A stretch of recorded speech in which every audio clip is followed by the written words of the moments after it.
있는 만큼 최대의 집중력으로 수업을 들어. 네, 클쌤입니다. 크리미가 방금 한 마디 있죠? 여러분 뭐 쉴 때는 릴렉스 아주 편안하게 이유 안 되게 편안하게 쉬지만 수업을 들을 때 공부할 때는 모든 가진 에너지를 다 쏟아부어서 그 수업 내용 외에 다른 내용은 아예 존재하지 않는 것처럼 최대한 집중해서 공부를 해야지 같은 시간 공부해도 효과가 확 살아납니다. 이건 과학적으로 증명된 거니까 그렇게 하세요. 공부할 때는. 오늘은 뭐 중단원 끝났고 또 새롭게 시작되는 중단원 중에서 항등식 할 차례네요.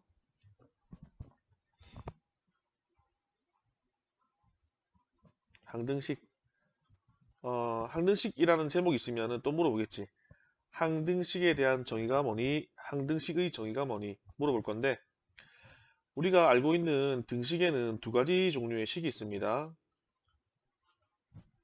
하나가 바로 방금 얘기한 항등식.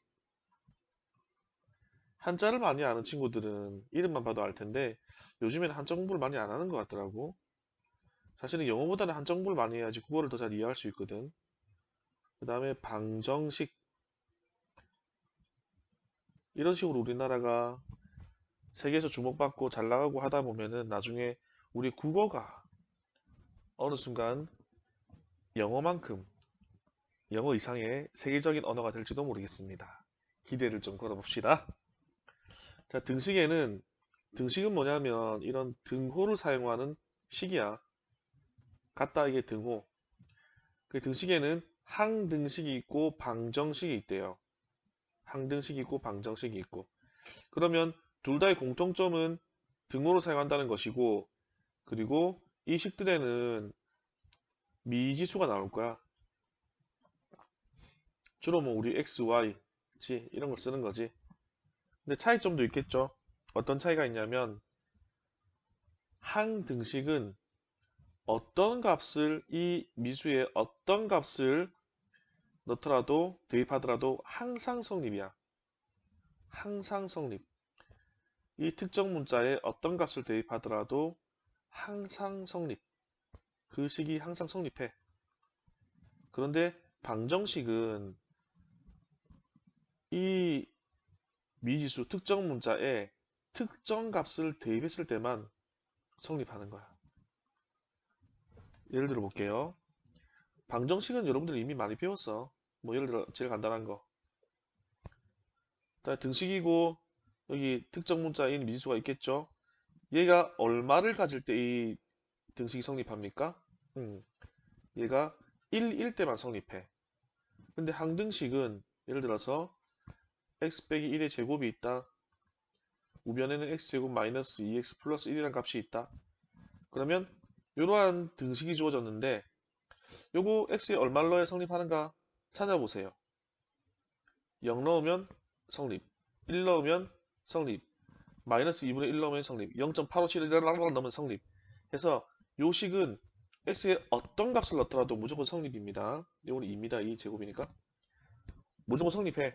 그래서 항상 등호가 성립하는 식을 항등식이라 그럽니다. 우리가 저번 시간에 나누기 배웠는데 어떠한 다항식으로 나누면요. 몫이 나오고요. 나머지가 나와요. 그래서 이 다항식은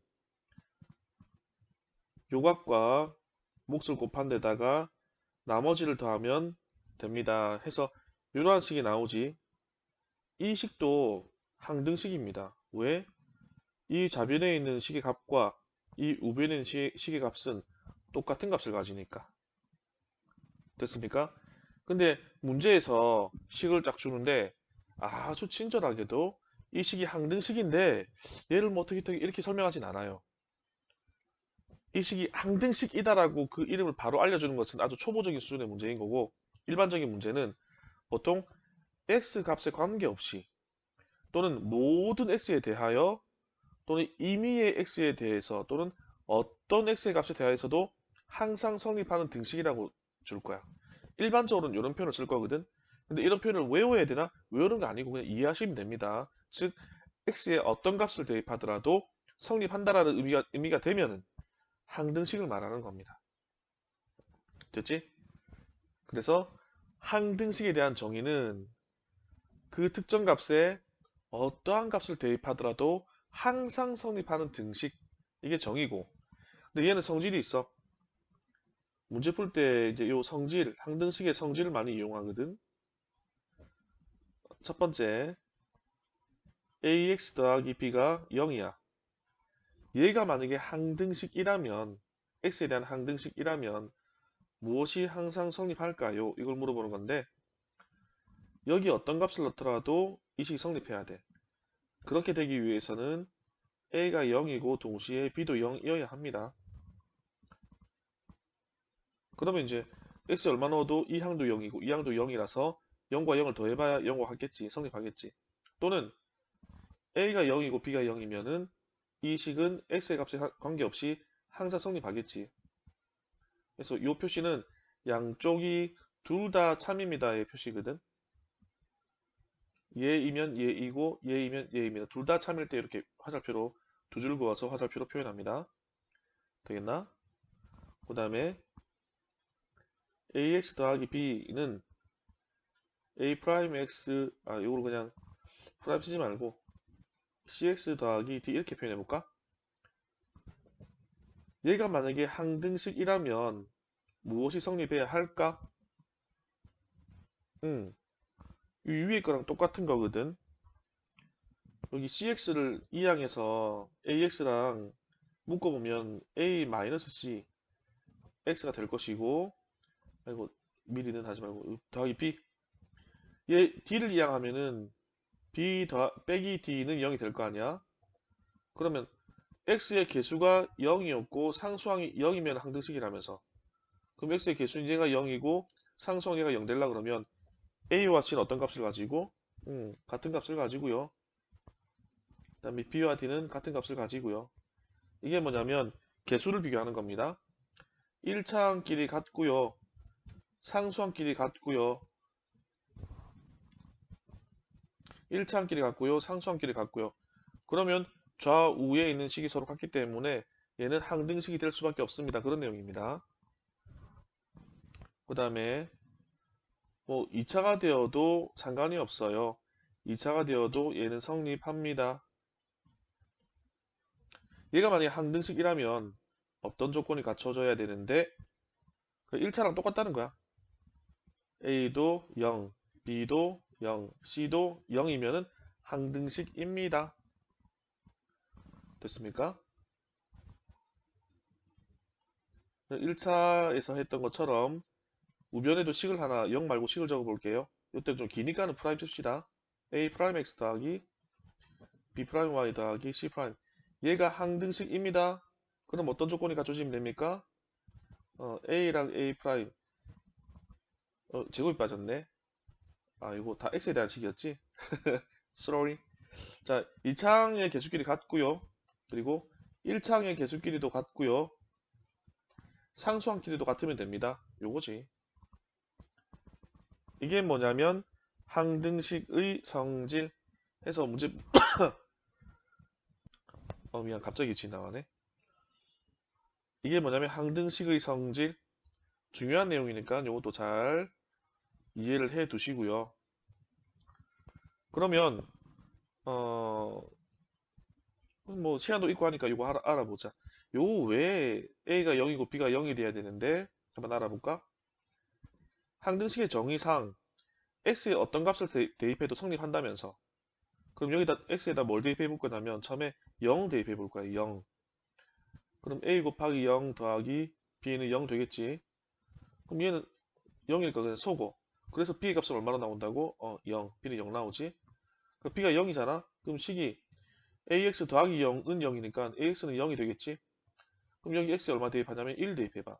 그럼 A 곱하기 1이니까 A는 되겠지. 0. A 값이 얼마라고? 0이라고. 성립하나? 쌤 2차도 돼요. 얘도 돼요. 처음에 X에다가, 그러니까 항등식이라서 X에다가 아무 값이나 넣어도 괜찮아. 근데 여기다 만약에 0을 대입하잖아. X에 0 대입하면 A 곱하기 0의 제곱 더하기 b 곱하기 0 더하기 c는 0이라는 식이 되는 거잖아. 이 항이 0이고 이 항 값이 0이니까 c 값이 바로 0이라고 나오는 거지. c는 0 됐지. 그 다음에 x에 2번에 1을 대입해봐. 그러면 a 곱하기 1 이번 바로 적읍시다. 더하기 b 곱하기 1 그다음 c는 0이었고 는 0이 될 거고 x에 마이너스 1을 대입해버리면 요 값은 마이너스 1의 제곱이라서 그냥 1a 다음 마이너스 1 대입하면 마이너스 b c는 원래 0이었고 이렇게 될 거고 두 식을 더해버리면 2a는요 0이에요. 양변 2로 나누면 a는 0이에요. 여기 0 대입하면 b는 얼마예요? 0이에요. 처음에 c는 0이 나왔었어요. 그래서 이렇게 나오는 겁니다. 이게 항등식의 성질이야. 쉽게 말하면 좌변, 우변의 개수를 비교해서 문제를 해결해 나갈 때 항등식의 성질을 사용한다라고 생각하시면 되고요. 그냥 내가 어떤 특정한 값을 막 넣어서 이 식이 항등식입니다 하고 풀어나가는 것은 정의를 이용한 방법입니다. 근데 이것도 개념을 다 정리해 놨어. 우리가 아직 알지 못하는 개수를 얼마인지 찾는 방법, 그 개수를 정하는 방법. 걔가 이름이 뭐냐면 한자로 미정계수법이야. 이걸 개발한 그 수학자의 이름이 미정이거든, 김미정. 농담이고요. 안일미자고 정할정자라서 아직 정해지지 않은 개수를 찾는 방법. 그러니까 아직 얼마인지 모르는 개수를 찾는다는 거지. 그런 방법을 미정계수법이라고 한자말로 부르는 겁니다. 이 방법이 두 가지가 있대요. 하나는 개수비교법.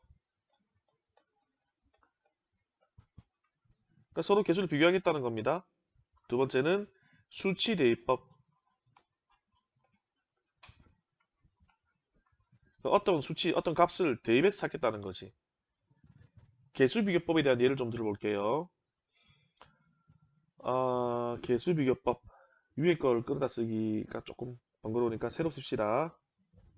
예를 들어서 문제가 a x-2 더하기 b x 요요요요요 사라지네. 잠깐만. 이 프로그램 자체가 쓰다 보면 한 번씩 특정 부분이 위로 확 밀리는 게 있어가지고 그 오류가 있는데 안 잡힙니다. 그게 이해를 좀 해주세요. 자, 이러한 임의의 식이 있다고 봤을 때 얘를 개수 비교법으로 풀려고 그러면 이렇게 풀면 됩니다. 전개하세요. 1번의 방법 ax-2a 더하기 bx-4b 그 다음에 이항할게요. 마이너스 x는 0 해서 x 1창들을 모아봅시다. x 1창이 얘하고 얘하고 얘가 있으니까 얘를 모아버리면 개수가 a 플러스 b 마이너스 1 x고 나머지 상수항이 얘하고 얘네 얘는 마이너스 2로 묶으면 되겠네. a 더하기 2b는 0 되겠죠. 근데 아까 말한 것처럼 이 전체를 a로 치환하고 이 전체를 상수항 전체를 b로 치환한다면 얘가 항등식이 되려고 그러면 a와 b가 0 돼야 되거든. 즉 요 개수 a 더하기 b 마이너스 1이 0이 돼야 되고 동시에 a 플러스 2b 얘도 0이 돼야 돼요. 이 둘을 동시에 만족시키는 a, b값 찾는 것은 연립하는 거랑 똑같지? 그러면 여기 있는 식을 밑에 써볼까? a 플러스 b 마이너스 1은 0 해서 빼버리면 a 소거 되겠네. 2b 빼기 b니까 1b 남고요. 그 다음에 빼버리면 플러스 1인데 이항하면 마이너스 1 될 거 아니야. b가 마이너스 1 나왔지. 그러면 여기에 마이너스 1 대입하면은 이게 마이너스 2고 마이너스 2를 이항하면은 a는 플러스 2가 되겠죠. 그래서 요 주어진 식이 항등식이 되기 위해서는 a가 2라는 값 가지고 b가 마이너스 1이라는 값 가지면 됩니다. 이게 개수 비교법. 다음에 수치 대입법으로 얘를 해결해 봅시다. 원하는 값 넣으면 된다 그랬어. 간단하게 x에 4를 넣으면은 이게 0 되니까 소거 되겠지. x에 4 대입해 볼게요. 그러면 4 빼기 2니까 2a. 다음에 소거 0이니까 는 2. x 4 대입해서 는 4. 양변을 2로 나누면 a는 2 이렇게 나오겠죠. 그 다음에 이번에는 얘를 소거시켜 버릴 거야. 그래서 x에 2를 대입하면 돼. 그럼 2 빼기 2는 0이니까 얘는 소거. 2 대입하면은 마이너스 2b. 다음에 2를 대입했으니까 x는 나머지 2 남을 거고, 그러므로 b는 얼마냐면 양변 마이너스 2로 나누면 마이너스 1 나오겠죠. a 2고 b 마이너스 1, a 2고 b 마이너스 1. 어떤 방법으로 풀더라도 같은 결과가 없거든. 그래서 개수비교법은 얘는 아까 말했듯이 개수를 비교한다. 아, 항등식의 성질을 이용해서 문제를 해결하고 있는 거구나. 수치대입법은 x에다 어떤 특정 값을 넣는 거거든. 그래서 어떤 값 넣어도 성립하니까 그냥 유리한 값을 넣어버리는 거야. 아, 항등식의 정의를 이용해서 문제를 해결하고 있는 거구나 라고 아시면 됩니다. 근데 이 모든 것들, 지금 항등식이라는 이런 개념들, 이 모든 것들 왜 공부하냐면 뭐 식에 관한 내용도 있겠지만은 저 뒤에 나 조금 있으면 나올 인수분해를 위해서 달려가고 있는 과정이라고 생각하시면 됩니다. 그 전에 알아야 할 내용들을 하나하나 정리하는 겁니다. 별로 내용 어렵지 않으니까는 복습 한번 해보세요.